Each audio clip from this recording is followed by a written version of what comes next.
Pois bem, vamos agora ao item 23 do material didático. Estamos na página 43, os profetas de Zical. Bom, você se lembra que quando nós estudamos o ano de 1517, eu falei de um luterano chamado Thomas Manzier, que ele foi enviado por Lutero para uma região, para uma cidade chamada Manzier, né? E esse bispo católico, quando ele chegou lá, ele começou a pregar uma mensagem diferente de Lutero. E lá nessa região estavam os herdeiros da fé de John Hus, que era um católico que defendia a teoria da guerra justa, defendia a luta armada contra a Igreja Católica.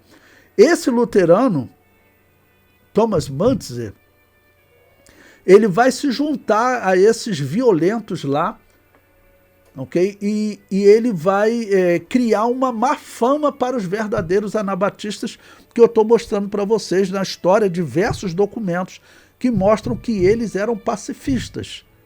Os valdenses não faziam guerra aos católicos. Mas vão surgir alguns profetas lá, que eram homens que diziam ter visões, né, e profetizar, sendo que nós não sabemos quais eram as doutrinas de fato desses homens. Tudo indica que eles eram realmente herdeiros desse movimento de John Hus, que defendia a luta armada contra a Igreja Católica. Ou seja, seriam falsos profetas. Eu falo seriam por quê? Porque, vamos dizer, vai acontecer uma mortandade. Serão 100 mil mortos, irmãos. 100 mil mortos. Okay? E esses homens, eles também vão matar católicos. Eles vão matar luterano. E luteranos vão matar eles. Lutero vai falar para os príncipes da Alemanha, olha, matem esses homens. Bom, o comentário diz... Bom, o ano que nós vamos estudar é ainda o ano de 1521, né? Zical era uma cidade da Alemanha.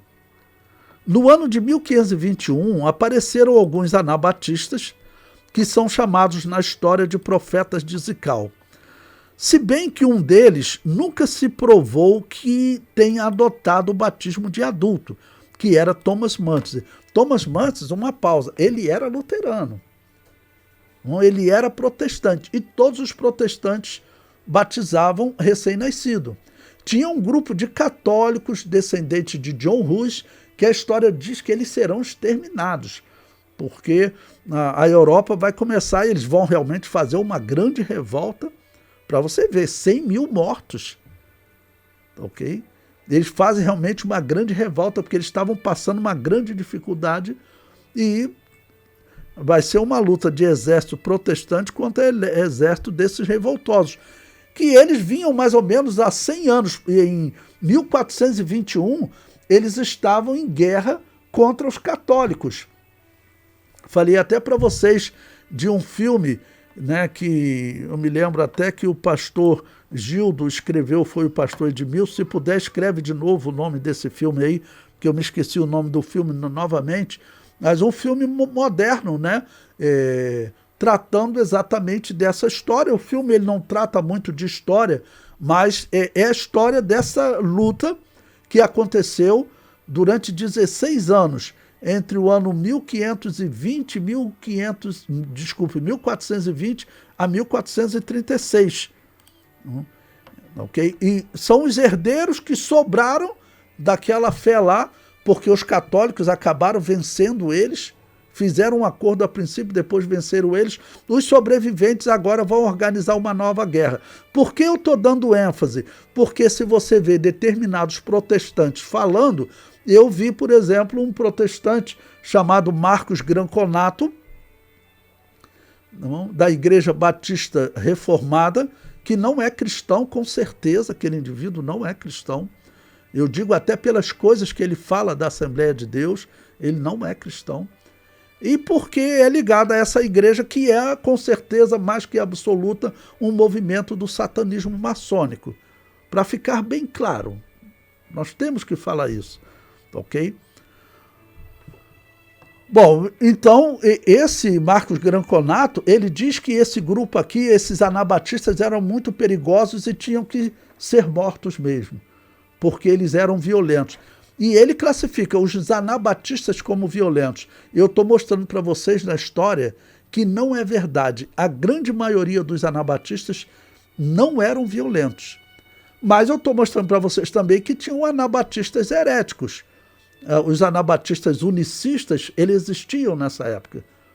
Uma espécie de testemunha de Jeová, tá bom? Adventista do sétimo dia, que teoricamente são anabatistas, só batizam adultos. Tá bom? O comentário prossegue. Esse Mantze era um luterano que se aproximou de alguns anabatistas, entre eles Nicholas Stosch e Marcus Sibner. Eram realmente anabatistas, segundo a história, mas vamos observar que a história comprova. Haviam pelo menos 2 segmentos de anabatistas nesse período. Os pacifistas, que eram os valdenses, e outros grupos anabatistas.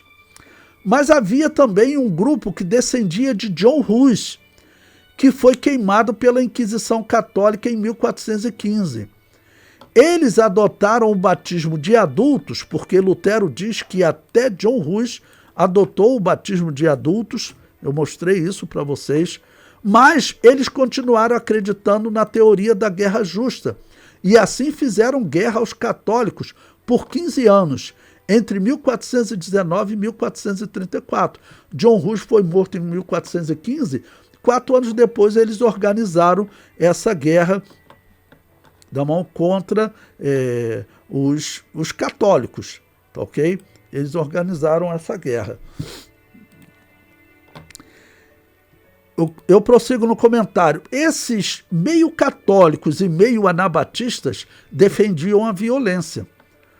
Na região de Zwickau, que ficava próximo onde os hussitas organizaram suas guerras na Boêmia, vai se desenvolver um grupo que a história identifica como anabatistas revolucionários, que os católicos e protestantes, como eu disse para vocês, eles generalizam. Eles dizem que todos os anabatistas eram violentos. Mentira. A regra entre os anabatistas era o pacifismo, confirmado por todos os historiadores. Eu comento. Há também a possibilidade destes profetas de Zwickau serem herdeiros dos anabatistas que descendiam do movimento católico na cidade de Praga, quando o catolicismo matou John Hus. Rex Roth, que é um historiador americano, fez essa ligação quando disse: Zwickau fazia fronteira com a Boêmia e fora o pivô da agitação de Tamborite no século anterior. Essa guerra que eu falei para vocês entre católicos e protestantes. Essa agitação citada foram os 15 anos de guerras hussitas, 1419 a 1434. Esses eram católicos que adotaram o batismo de adulto, que, como vimos, Lutero afirmou que John Hus chegou a adotar o batismo de adulto. Mas os seus seguidores continuaram acreditando na teoria da guerra justa e assim fizeram 15 anos de guerra contra Roma. Os luteranos se dirigiam a eles como ajuntamento clandestino de Zwickau.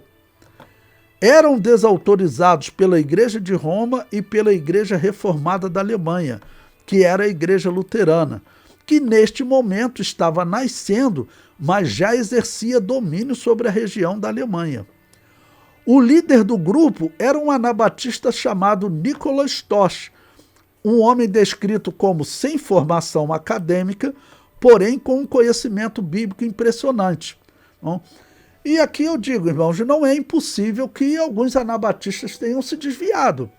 Porque pense, se você tem uma igreja que os membros estão passando fome, dificuldade, porque estava uma grande dificuldade, uma grande carestia na Europa, você vai ter pessoas ali que eles também, sendo atacados pelos católicos, eles vão falar assim, não, eu vou pegar em arma para defender minha família, eu vou matar católico também.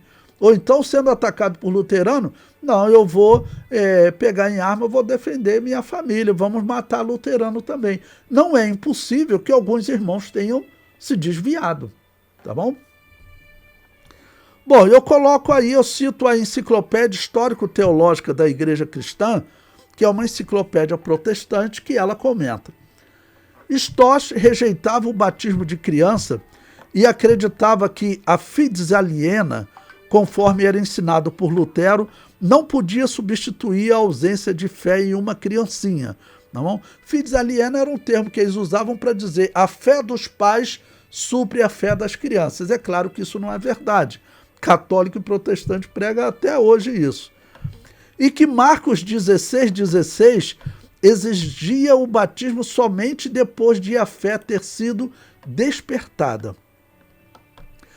Quanto ao espiritualismo deles, porque eles são classificados como pentecostais, como crendo nos dons espirituais. Eu tenho mostrado para vocês e vou mostrar que entre as igrejas anabatistas havia pentecostalismo. Um padre católico, né, Menon Simons, ele abandona o catolicismo, vai para a igreja anabatista e os escritos dele, ele diz que encontrou pentecostalismo nas igrejas anabatistas. Vou contar a história dele para vocês, tá bom? Agora, por exemplo, hoje existe pentecostalismo. Aquelas igrejas reformadas que são contadas naquele livro que eu falei para vocês, Centelha em Restolho Seco, Rastro de Sangue ou Rastro Maçônico, uma delas é a Igreja Batista da Lagoinha. E você pode ver, ela é uma igreja que se diz pentecostal. Só que ela mistura pentecostalismo com parapsicologia. Ou seja, mistura pentecostalismo com espiritismo. Como eu disse, nós não temos documentos para saber o que cada um desses pregava. Então ficamos no campo aí da possibilidade. Pode ser que fosse, como ele era um luterano, Thomas Mann, pode ser um protestante como da Igreja Batista da Lagoinha, que mistura pentecostalismo com espiritismo, pentecostalismo com parapsicologia. O comentário prossegue. Quanto ao espiritualismo deles, Lutero asseverava que os espíritos precisam ser testados pelas Escrituras e que eles nada diriam se contradissesse a Bíblia. Para defender o batismo das crianças, Lutero não somente asseverava a tradição da Igreja, como também afirmava a presença de uma fé latente nas criancinhas, mediante a qual correspondiam à graça do batismo. É claro que isso não existe. O indivíduo que defende o batismo de recém-nascido, ele não é cristão. Cristão, ele sabe que cristianismo exige confissão de fé e ponto. Nós não podemos relativizar essa doutrina. Essa aqui, a Enciclopédia Histórico-Teológica da Igreja Cristã, é uma enciclopédia protestante mais interessante. Eles não sabem o que falar, eles não sabem que, na verdade, os protestantes não são cristãos. Não? O comentário prossegue. Alguns livros falam em verdade sobre as igrejas que acreditavam na atualidade dos dons espirituais. Bom, por que eu comento isso aqui? Porque você vai encontrar alguns protestantes dizendo que as igrejas anabatistas que praticavam a atualidade dos dons espirituais, elas colocavam o dom de profecia no mesmo valor da Bíblia. Essa era a acusação dos protestantes. Por quê? Porque eles viam acontecer nas igrejas pentecostais nos dias da Reforma. Eu vou mostrar escritos de Lutero sobre isso. Porque na profecia, Deus falava na primeira pessoa. Como fala em nossas igrejas, né? A minha graça vos basta. Ou seja, é Deus falando na primeira pessoa. Então eles falam, isso é como se fosse a mesma autoridade da Bíblia. Só que os pentecostais não pregam isso. Eles pregam que o dom de profecia tem que se submeter à Bíblia, é claro. Bom, o comentário prossegue. Em 1521, Nicholas Storch saiu de Zwickau e dirigiu-se a Wittenberg, mas Lutero o expulsou da cidade. Storch é apontado como um dos maiores incentivadores da revolta dos camponeses, que foram guerras justas, entre aspas, como esses meio católicos e meio anabatistas acreditavam. Pouco sabemos sobre esses profetas de Zwickau. As poucas informações que chegaram até nós derivam dos seus assassinos, ou seja, dos protestantes. Quanto à afirmação de que eles, se eram pentecostais, como tem sido sugerido, acreditavam que o Espírito Santo está acima da Bíblia, não temos como defender, pois não temos seus escritos. Os pentecostais acreditam nos dons espirituais, os dons do Espírito, mas acreditamos que tudo tem que ser submetido à palavra de Deus. A Igreja Católica sempre usou a mentira contra os seus oponentes, para depois agir com violência contra eles. Lutero seguiu o mesmo caminho.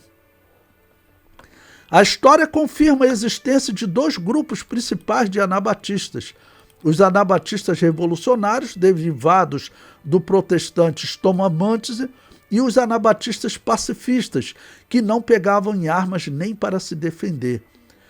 Entre esses profetas de Zwickau, certamente existirão violentos e pacifistas. Infelizmente, os documentos mostram que os pacifistas sofreram juntamente com os violentos. Quando Lutero deu ordem para os exércitos dos reis